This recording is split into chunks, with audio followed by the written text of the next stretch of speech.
I thank the gentleman for yielding. Mr. Speaker, it is a real honor to rise and speak of the life of a great American statesman and a true friend of the American people, and a personal friend, Congressman Henry Hyde. When I arrived here in the Congress in 1993, Henry Hyde was already legendary. He had, many years before that, begun work on the Hyde Amendment, which established for now some 30-plus years the principle that the American taxpayers' dollars would not be used to fund abortions. That principle has stood with us all of these years, and I believe will stand with us well beyond Congressman Hyde's passing. It was a great legacy. In addition, Congressman Hyde was known as an outstanding orator, a public speaker of the first order. He brought both his keen intellect and sharp wit with his heart to the speeches that he gave on this floor, and he commanded the attention of his colleagues and often changed the minds of people who might have been very much hardened against the position that he was putting forward.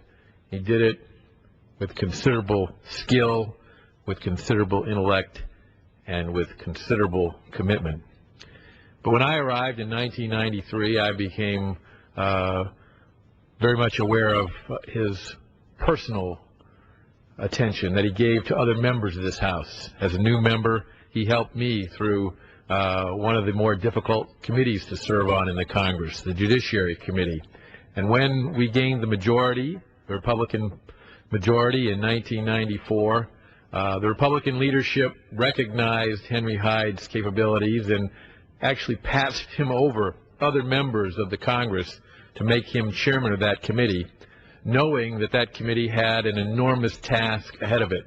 Because as many will recall, in 1994, Republican members campaigned for election on the Contract for America. What many may not realize is that of the nearly 30 bills that comprised the 10 principles that made up the Contract for America, more than half of them went through the Judiciary Committee. And Congressman Hyde shepherded each one of those through the committee and then across the floor of the House, and many subsequently passed the Senate as well and became law.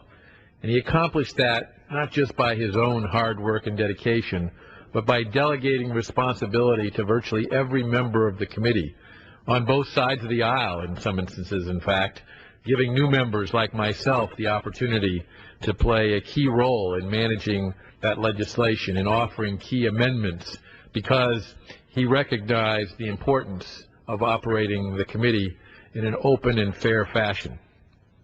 His greatest challenge may have come with the impeachment of President Clinton, and I served on the committee with him during that very difficult time as well. You know, the impeachment of a President of the United States is one of the more serious things that the Congress has to deal with, and it is certainly something that can evoke great emotions and can bring about great contention in the committee.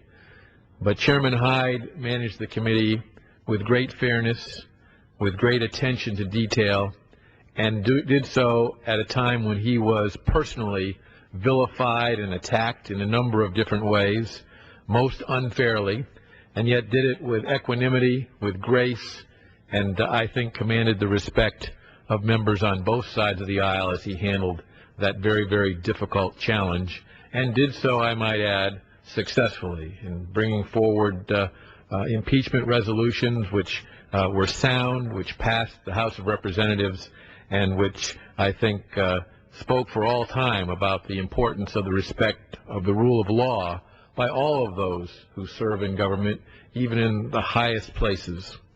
Henry Hyde was an individual who believed very, very deeply in our Constitution, and he showed that through his hard work for 6 years as chairman of the Judiciary Committee in passing a multitude of pieces of legislation that showed that great respect for our Constitution.